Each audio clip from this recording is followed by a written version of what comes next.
काय वाटतं आपल्याला इकडे आमदार कोण पाहिजे आपल्याला?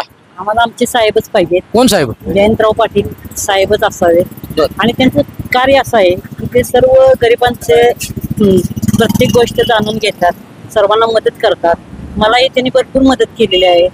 आणि मी त्यांचा प्रचार करते की मला सगळ्या महिलांकडून साहेबांच्या विषयी सर्व गोष्टी म्हणजे चांगल्या वाटतात. आणि जे साहेब आमच्यासाठी म्हणजे आमच्यासाठी किंवा गोरगरिबांच्यासाठी आमच्या इथं तर निवडून येणारच आहेत, पण निवडून येऊन ते मुख्यमंत्री व्हावे ही आमची अपेक्षा आहे आणि ते होणारच आहेत. तरी सगळ्यांच्या वतीने मी म्हणजे साहेबांच्यासाठी भरपूर काम करत आहे आणि सगळ्यांचं सहकार्य पण आहे. साहेब भरपूर मताने निवडून येतील हा आम्हाला पूर्णपणे विश्वास आहे. साहेब फक्त म्हणजे आपल्या वाळवा तालुक्याविषयीच फक्त बघत नाही, तर सर्व राज्यामध्ये त्यांचं काम भरपूर आहे आणि ते चांगले चांगले विकास कामं करतात गोरगरिबांच्यासाठी किंवा इतर सुशिक्षित मुलांच्या